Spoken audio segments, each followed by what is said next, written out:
On va rentrer directement côté objectif financier. Donc je m'étais fixé un chiffre d'affaires pour l'année 2025 de 45 000 euros. Du lâcher prise et moins de stress. Je n'ai pas atteint mon objectif. Niveau du sport, de mes compétitions, c'est que j'ai vécu une rupture. Je suis aussi sortie de ma zone de confort. Aujourd'hui dans cette vidéo, on se retrouve pour un format différent puisqu'on va faire mon bilan de l'année 2025, que ce soit pro, perso, vous partagez mes chiffres, ma santé mentale, ma rupture, plein de choses en toute transparence. Donc pour rappel, je suis coach communication et vente spécialisée pour les thérapeutes pro du bien-être et donc j'accompagne majoritairement mes clients sur Instagram. Donc cette année 2025, elle a été vraiment très intense, il s'est passé plein de choses, c'est pour ça que j'avais envie de le partager avec vous. Donc vraiment ce bilan-là, ce n'est absolument pas pour se comparer, mais vraiment pour vous inspirer comme d'habitude et vraiment pour vous montrer les coulisses et toutes les choses que je ne parle pas en temps normal sur mes réseaux. On va d'abord voir les objectifs que je m'étais fixés donc en janvier 2025, donc pour l'année 2025. Donc déjà en termes de chiffres, sur Instagram je voulais 4000 abonnés. Voilà, j'en suis quand même loin puisque là je suis à 3350 environ. Donc je n'ai pas atteint mon objectif, mais bon, je suis quand même contente parce que j'ai gagné, il me semble, presque 500 abonnés dans l'année. Et des abonnés qualifiés pour rappel, des personnes qui sont vraiment intéressées par ce que je fais. Ensuite sur LinkedIn, je voulais dépasser la barre des 5000 abonnés. J'étais à 2500, presque 3000 abonnés il me semble. Et c'est chose faite puisque là je suis à 5400 abonnés. Donc j'ai même dépassé mon objectif. Sur YouTube, je voulais 200 abonnés avec une vidéo minimum par mois. Pareil, j'avais tellement de choses à faire, etc. J'ai pas pris du tout le temps sur YouTube. Donc j'ai 108 abonnés et pas 200. Voilà, mais j'ai quand même atteint presque, j'ai atteint la moitié. Et voilà, et j'aimerais vraiment en 2026, c'est vraiment mon objectif de faire beaucoup plus de vidéos et d'être vraiment plus régulière ici, à 1 à 2 vidéos par mois. On va rentrer directement côté objectif financier. Donc je m'étais fixé un chiffre d'affaires pour l'année 2025 de 45 000 euros.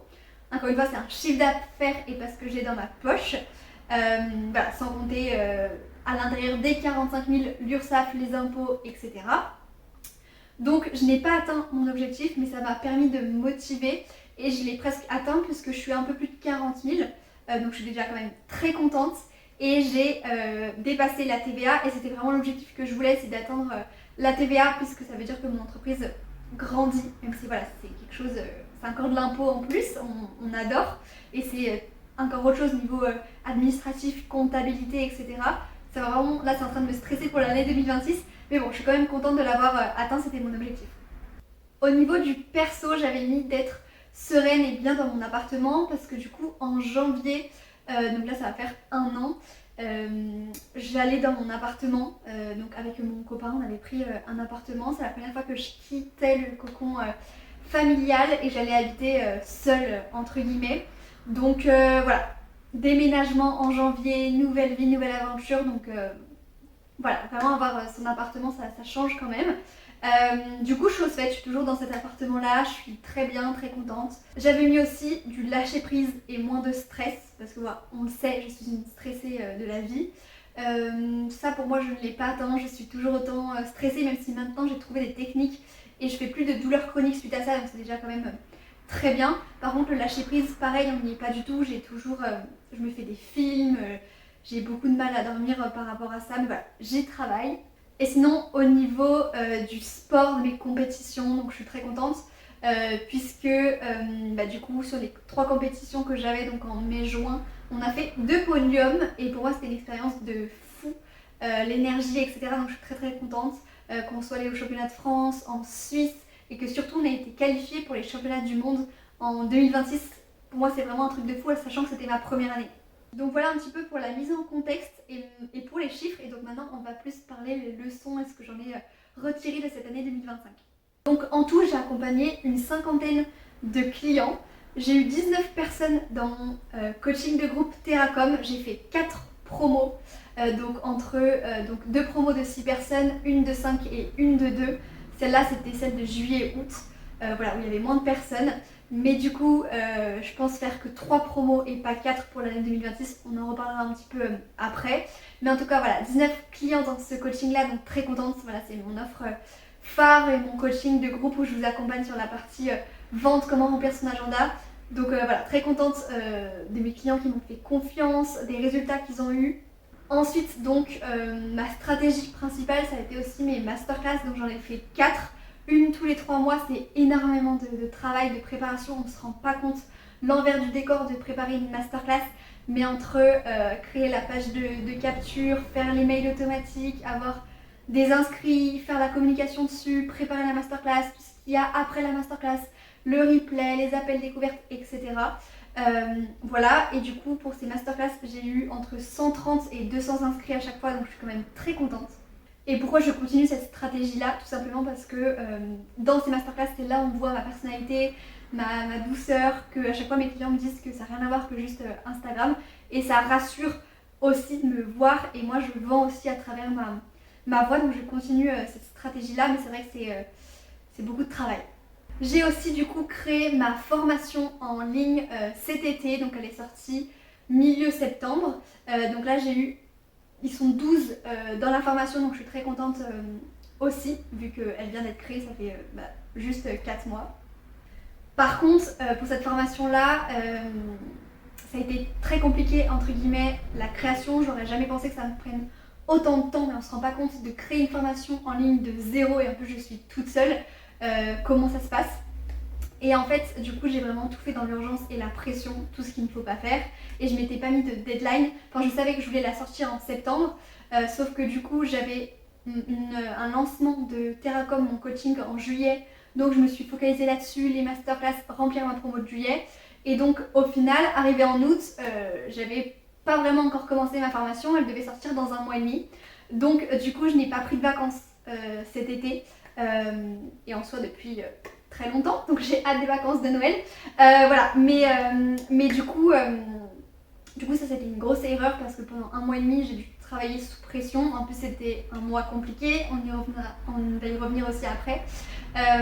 Mais du coup en 1 mois et demi j'ai dû faire le script de mes vidéos, créer la page de vente, créer la formation, mettre toutes les vidéos dedans, tourner les vidéos, plus de 60 vidéos, faire tout le montage. Voilà, c'est vraiment des heures et des heures de boulot, et tout cet été, clairement, je travaillais de 9h à 1h du matin. Donc voilà, mais bon, au final, elle est sortie, je suis très contente, même des retours que j'ai de mes clients. Donc là, c'est vraiment ma formation, donc TerraBoost, pour vous apprendre à avoir des abonnés qualifiés, ne plus parler dans le vide, créer une communauté engagée, etc. Avoir une vraie stratégie de contenu. Mais donc, je suis très contente, mais tout ça pour dire que ça m'a pris énormément de travail. Donc la leçon pour 2026, ça va être vraiment de mieux planifier, et même mon année, parce que là j'avais pas vraiment planifié, je savais mes objectifs, mais pas planifié par trimestre ou autre, et les deadlines surtout. L'organisation aussi, en soi je suis quand même très organisée chaque semaine, mais pas assez à long terme aussi. Et surtout évidemment prendre beaucoup plus de temps pour moi, un peu plus mes week-ends, mes jours fériés, et essayer de couper tout simplement beaucoup plus, parce que j'adore passer à l'action, j'adore mon travail. Et du coup j'ai du mal à couper. Je suis aussi sortie de ma zone de confort donc en janvier-février, donc en début d'année, puisque j'ai participé à des salons du bien-être, et donc j'ai fait de la prospection en physique. Donc ça c'est une grosse sortie de zone de confort pour moi qui est de base timide, donc d'aller démarcher des personnes en physique c'est compliqué, mais j'en ai fait 2, donc à Lyon, la ville où j'habite, et ça s'est très bien passé. Du coup ça m'a permis d'avoir une nouvelle cliente aussi dans ma promo de janvier pour Terracom. Voilà, donc je pense refaire aussi en 2026. Et bien sûr aussi de janvier à juillet, j'ai été formée. Moi-même, je me suis formée pour aller beaucoup plus loin sur le tunnel de vente, la publicité, avec une coach Clémentine. Et du coup, ça m'a vraiment permis d'aller plus loin et d'atteindre mon objectif aussi à la fin, en tout cas presque, et d'en être là où j'en suis aujourd'hui, de vivre de mon activité. Et encore une fois, de se faire accompagner par les bonnes personnes qui maîtrisent et qui en sont déjà là où toi tu aimerais être, évidemment ça va beaucoup plus vite. Et d'avoir une mentor surtout qui te corrige, qui te suit, tu as des réponses, et vraiment ne pas être seule, c'est très important. Donc maintenant les moments forts au niveau perso. Donc comme je l'ai dit un petit peu au début, il y avait le sport, mes compétitions. Donc pour rappel, je fais du cheerleading, et de la freestyle pom, donc c'est de la danse rythmée avec des sauts, beaucoup de souplesse. Voilà, c'est pas les pop-pom girls comme on pourrait croire, mais en tout cas c'est vraiment de la danse avec des pompons. Et du coup donc j'avais 3 compétitions l'année dernière et ça a été ma première expérience dans les compétitions. Voilà, on a vraiment un groupe très soudé, donc c'était des super bonnes expériences.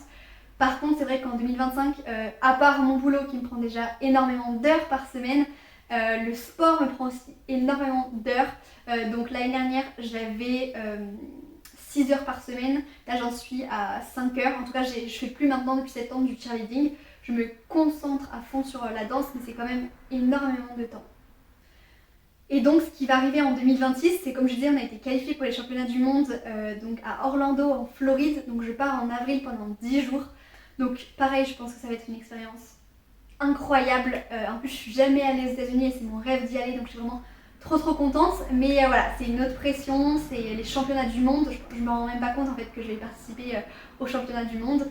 Et du coup, voilà, au niveau de mes week-ends sont vraiment pris par le sport, par les entraînements. On a eu un coach aussi des États-Unis qui est venu pendant 4 jours, donc j'ai fait 20 heures de sport en 4 jours pour apprendre la choré. Donc voilà, pareil, ça aussi on se rend pas compte, mais tout le travail pour une choré. N'hésitez pas si vous avez des questions sur mon sport, si vous aimeriez aussi plus de vidéos là-dessus, et pourquoi pas filmer un vlog aussi aux États-Unis. Donc clairement, je pense que vous l'aurez compris, mais je ne m'ennuie pas entre mon travail et mon sport. Vraiment, toute la semaine, c'est dédié à mon entreprise et le week-end, mon sport. Évidemment, les soirs, je suis plus tranquille. Voilà, je prends du temps pour moi. Et de toute façon, de base, je suis casanière, donc je sors pas tous les soirs. Évidemment, je vois des amis, de la famille, mais voilà, je ne les vois pas tous les jours, quoi. J'ai besoin d'avoir mes temps pour moi et de recharger mes batteries les soirs. Mais par contre, le fait d'avoir mon sport à côté, ça me permet vraiment de garder un équilibre parce que sinon, clairement, moi je pourrais travailler 24 heures sur 24 et tous les week-ends à m'en épuiser. Donc le fait d'avoir mon sport, ça me force à couper et clairement quand je suis à l'entraînement et avec mon équipe, je pense à rien, je pense pas à mon travail et c'est exactement ce que j'ai besoin pour garder un équilibre et ne pas faire un burn-out non plus, donc c'est très important aussi.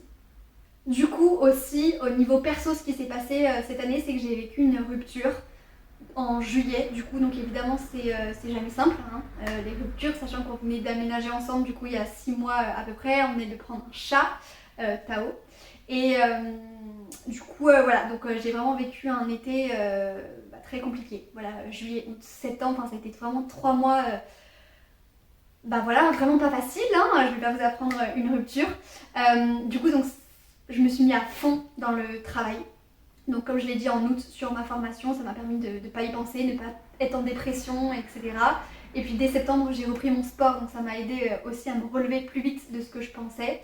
Et puis là aujourd'hui, donc ça va beaucoup mieux. J'ai appris à vivre seule, du coup, parce que je n'avais jamais vécu seule en fait dans mon appartement. Et donc j'ai aussi pris confiance en moi parce que j'ai vu que je pouvais vivre seule, gérer un appartement seule, à faire une vie d'adulte seule, clairement.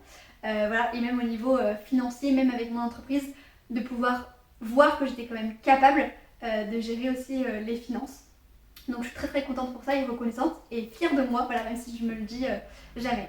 Maintenant, pour revenir aussi à du positif, pour mes objectifs de 2026, ce que je me suis fixé, là en tout cas au moment où je parle, ça peut changer et évoluer dans l'année, il y a des choses que je vais pas dire, ce que j'aimerais aussi garder pour moi et pas tout dévoiler, mais en tout cas au niveau de mes objectifs, déjà chiffres, sur LinkedIn j'aimerais 8000 abonnés.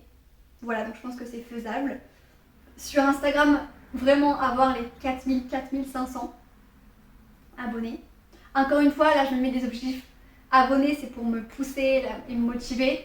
Mais encore une fois, c'est pas, le but c'est pas de devenir influenceuse ou d'avoir des centaines de milliers d'abonnés. On est bien d'accord, mais ça reste quand même important. Mais par contre, ce sont des abonnés qualifiés, vraiment. J'aimerais aussi, dans ma liste email, 700 personnes. Et sur YouTube, 1000 abonnés. Donc il faut que j'en gagne 900 dans l'année. À voir si c'est réaliste. Mais bon, je me fais confiance. Je fais confiance aussi à ce qui va se passer par la suite. Donc comme je disais, je vais faire 3 promos pour mon coaching de groupe, mon offre phare et pas 4. Mais par contre du coup dans ces 3 promos là, il me faut plus de personnes vu que je fais une promo en moins. Donc pareil, ça va être que 3 lancements, mais 3 gros lancements dans l'année à préparer qui vont prendre du coup énormément de temps aussi. Donc je vais garder mes masterclass, je pense que je vais quand même en faire 4 et pas que 3. Je vais tester de la publicité, je vais refaire mes lignes magnettes, enfin, voilà, je vais vous partager aussi mes stratégies au fur et à mesure. Et en termes de chiffre d'affaires, j'aimerais faire du coup 50 000 l'année prochaine, donc du coup 10 000 de plus. Je pense que c'est faisable. On verra, j'ai pas envie de mettre trop de pression non plus, mais évidemment ça me motive de se fixer un objectif. Voilà, donc j'aimerais bien ça, surtout gérer aussi du coup la TVA, parce que ce sera ma première année avec la TVA. Je vais devoir changer mes prix, donc augmenter de 20%, parce que la TVA prend 20%. Donc voilà, ça va être toute une autre stratégie et à voir comment ça va se passer. Et au niveau perso, par rapport à mes objectifs, donc évidemment ça va être moins stressé, lâcher prise, mais ça je le dis chaque année, donc on verra. Après je sais que je suis comme ça, c'est ma personne, j'ai appris à vivre avec, à m'aimer avec, et je suis comme je suis, mais bon, j'aimerais quand même moins, parce qu'il y a quand même des jours où c'est vraiment très très pénible de vivre avec ça. Du coup, continuer mon équilibre pro, perso, avec le sport, réussir à tout m'organiser aussi. Voilà pour mon bilan 2025, j'aurais encore plein de choses à dire, mais voilà, en tout cas là c'est vraiment les moments les plus marquants et ce qui m'est venu quand j'ai fait ce bilan là. N'hésitez pas à me dire dans les commentaires si vous aimez ce genre de vidéo, si vous en apprenez un petit peu plus sur moi, vous comment s'est passé votre année 2025, quels sont vos objectifs de 2026. En tout cas, merci de me suivre ici et hâte que vous voyez l'évolution en 2026. En tout cas, hâte de vous faire plein de vidéos ici. Pareil, ça va me prendre du temps. Donc j'ai pas envie de promettre qu'il y aura tant de vidéos parce qu'en fait, encore une fois, je gère tout toute seule. Ça aussi, ce serait bien en 2026 que je délègue.